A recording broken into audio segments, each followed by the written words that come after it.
Okay, good evening mga boss idol ko dyan. This is 500 plays. So, pag-uusapan natin ngayon tungkol sa enchants ni 500. Kasi may nagtanong sa akin dati noon sa comment section na baka daw pwede kong ipakita yung mga enchants ni 500 kung saan ako nagpo-focus na enchants. Yung enchantments natin, no? Kung saan tayo nagpo-focus talaga mga idol. So, ito na, i-discuss na natin pa isa-isa kung ano talaga ang dapat na enchant para kahit papano tumagal ka sa laban at may advantage din to lalo na ang mga kalaban mo is mga high PS. So magandang counter to para sa mga high PS kahit papano, lalo na kapag medyo mataas tong stats na to. So ito na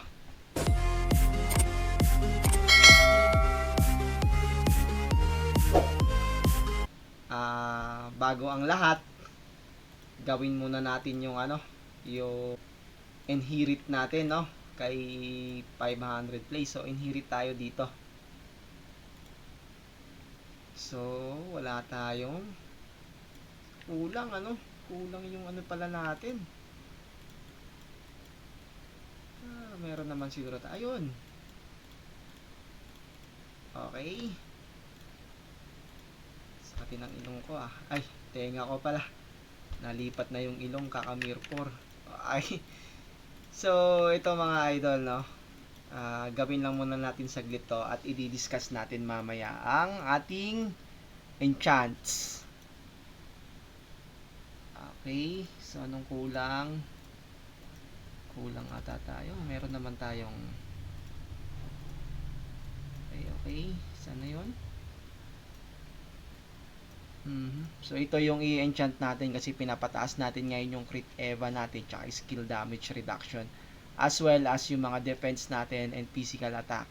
So saka na natin to buuhin So inherit tayo, so pwede na inherit. So kaya ito i-inherit ko to kasi may makukuha pang 5th inherit ko na to. May makukuha na tayong free na Dragon Steel. Okay, naka-lock item, sorry. Okay. Inherit. Okay.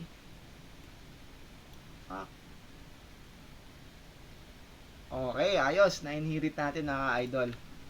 So, kunin na natin yung achievement. So, ito kapag inherit epic or black white dragon artifacts 5 times, magkakaroon kayo ng anong tawag nito? Magkakaroon kayo ng free sa achievement ng 200 Dragon Steel. Okay, mga idol.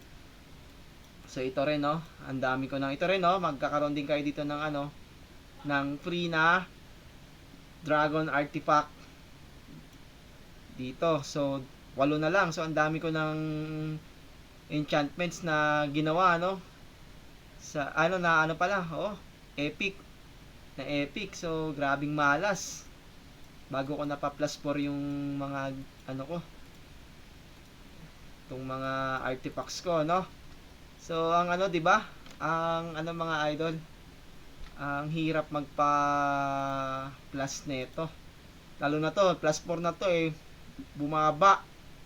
So hindi ko na tinuloy ulit at nakakatakot. So ito naman kahit plus 2 lang natin to, plus 3. Enhance natin. Wala na tayong okay. Hindi pa natin nabubuksan. Okay, ito na mga lodi. And then so bear with me at enhance lang muna natin to. Tingnan natin kung mapapa plus 2 natin or 3. Okay, malas. Isa pa. Wala talaga. So grabe ka naman idol, baka naman so ilan na kagad yung nadagdag sa atin? 2, okay.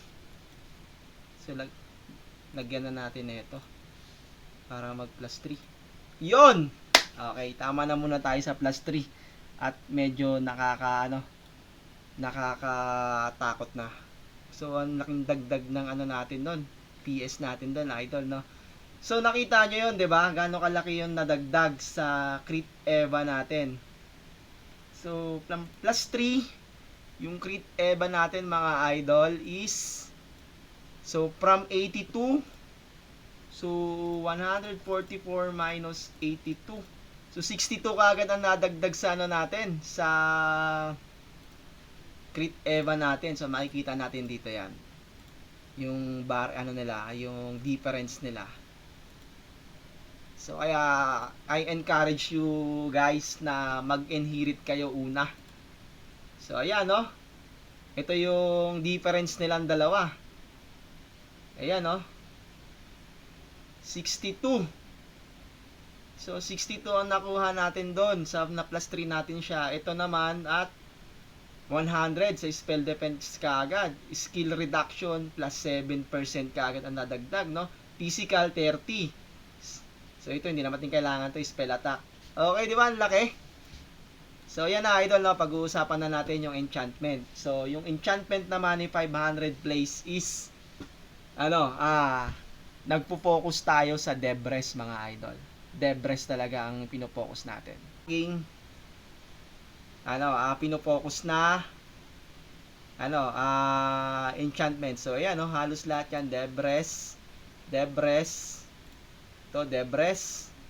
Ito dev success naman to.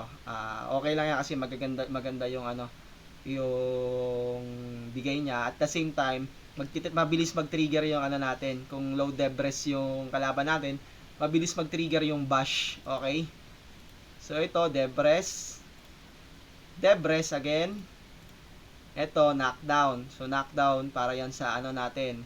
Hindi naiiwan yung knockdown natin at may kaka-stun tayo. So ito naman Debres again. So dito is stun success do, 'di ba? Naglagay ako ng stun success kahit papaano, pero sooner or later papalitan ko rin yan ng Debres kapag na-achieve ko na yung stun na 200%. So far pa lang is 148 pa lang ang ating stun. Tapos papataasin ko pa yung knockdown ko soon kapag nabuo ko na tong mga lodi. So ito, Debres pa rin dito, no? Debres pa rin. So ayan yung mga mga enchantments ko dito. Ayan, Debres ulit. So ito, Debres and Dev Success. So yan, kinuha ko yan kasi nga parang 9% pa rin yan. Hati silang dalawa. So okay pa rin, goods na yan. Kasi ang hirap mag-enchant nito mga idol. Tapos ito, knockdown success. So goods pa rin yan kahit papano. So hindi ko napapalitan yan kasi kailangan ng warrior din yung knockdown. So kailangan talaga yan, dapat mataas din talaga yung knockdown mo. Ang dapat na knockdown talaga, ang ideal na knockdown success sa akin para sa warrior is dapat nasa 250 pataas dapat ang knockdown success ng isang warrior. Kasi alam mo naman, mahihirapan tayo sa tawis talaga. Lalo na pagka knockdown rest ang kanyang build, pati na rin sa arma knock rest ang build. So magpo-focus ako dito sa knockdown success boost soon pa mga idol kapag na-hit ko na yung Debres na kailangan ko. At least ang Debres na gusto kong ma-attain is nasa tawag nito nasa 350. Nasa 350 ang gusto kong Debres na makuha. Yun ang gusto kong makuha. So ito, makakakuha pa tayo dito ng Debres again, and Debres din dito. Pati rin dito, magkakaroon din tayo ng Debres. So ilan pa yan? Ilang pang Debres yan? 'Di ba? Ito, Debres din yan, papalitan ko rin yan. So may hit natin yung baka siguro umabot pa tayo ng 360 pataas na Debres, no? And then focus na tayo sa damage nun mga idol. Kasi bakit nga ba Debres ang aking bakit Debres ang aking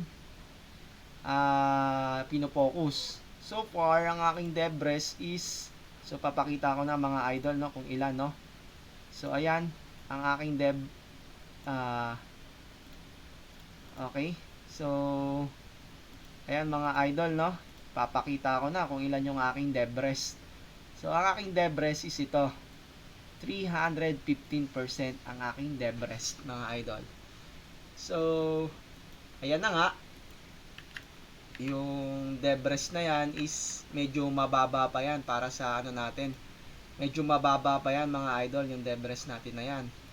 And then, ang gagawin natin dyan, sana makakuha tayo ng spirit na Debres din. So ito pwede ko naman siyang gamitin kasi maganda rin naman to, yung Jade Butterfly Visana pamalit dito. Pero hindi rin eh. Pero maganda siya dahil debilitation success boost siya, tsaka Debres na rin siya. Kaso nga lang, hindi ko gusto itong nandito. Yung iba niyang, yung iba, hindi tulad nitong ano na to, itong nandito is, so may Debres na siya. So 20%, meron pa siyang crit, and then skill attack damage boost, may bash attack pa. So ito walang kwenta to. Yung second skill, yung third skill nito, pang lancer lang to. So ito lang naman ang gusto kong makuha sa kanya mga idol, no?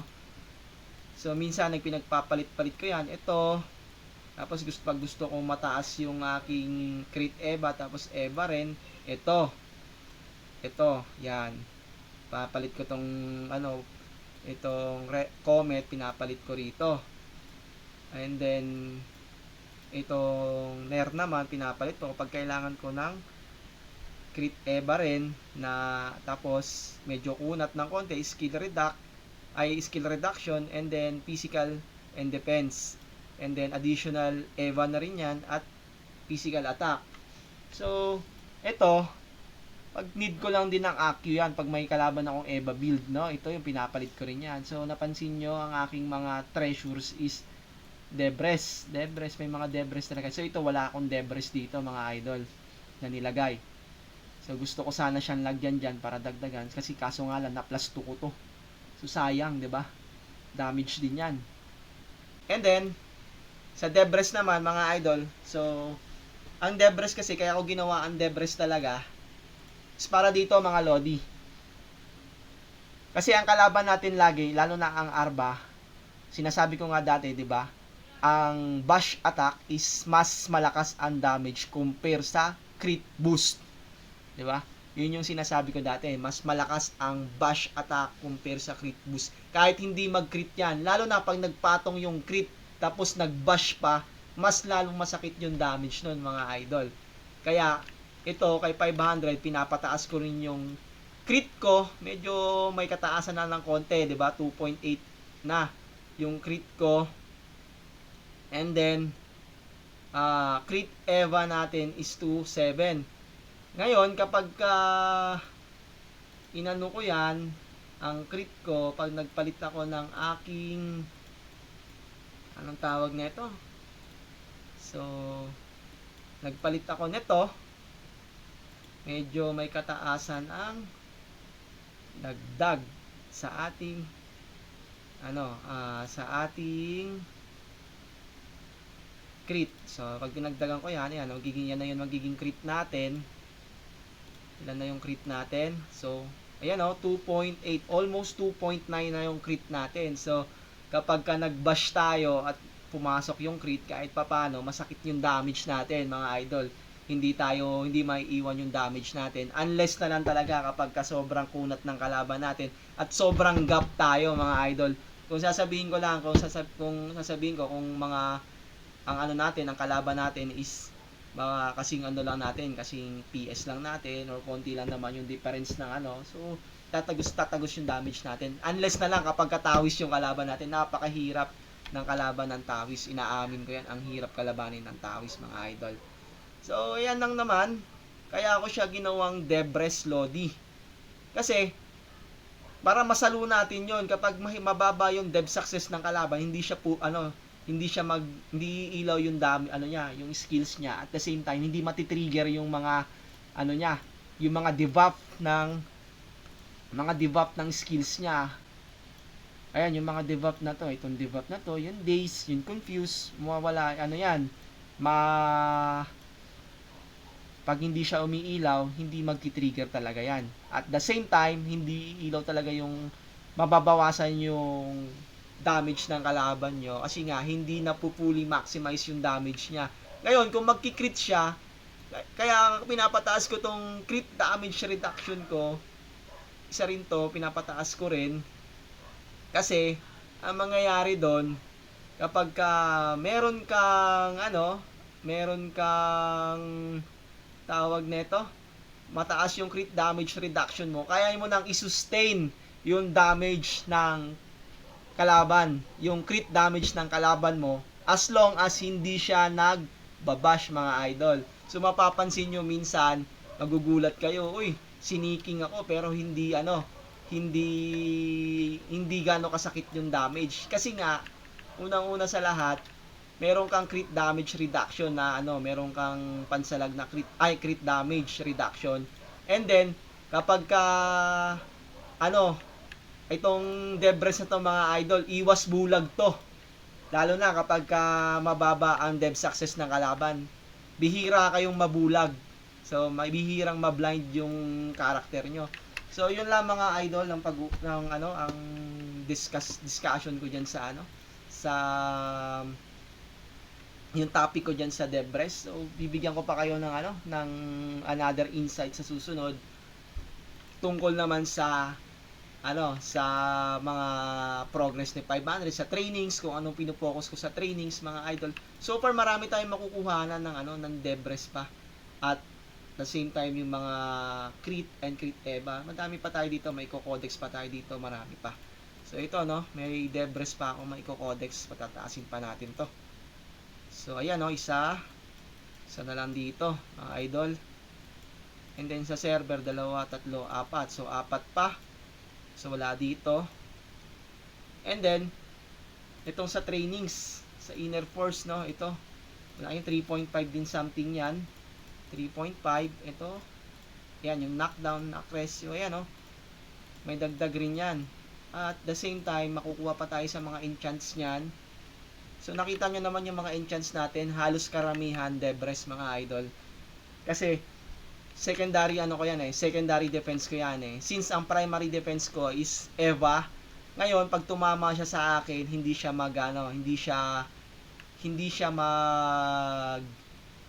iilaw. So masusustain ko pa rin yung damage unless na lang talaga na napakalakas ng kalaban ko at gap na gap ako mga idol. Yun lang, talo tayo doon. Hindi natin makakaila yon na hindi naman lagi panalo tayo, may nakakatalo rin sa atin, lalo na yung talagang yung mga ahead talaga sa atin, at napaka-ahead din yung stats ng character nila. So yung sa akin lang naman mga idol, Debres is the best talaga as defense, and then samahan mo pa ng Eva na totally no damage kapag nag-miss yung kalaban. Debres and crit Eva, the best yan the best yan na build para sa Lancer, 'di ba? Yung defense ng Lancer. So ayan kapag nag-crit Eva naman tayo mga idol at Debres.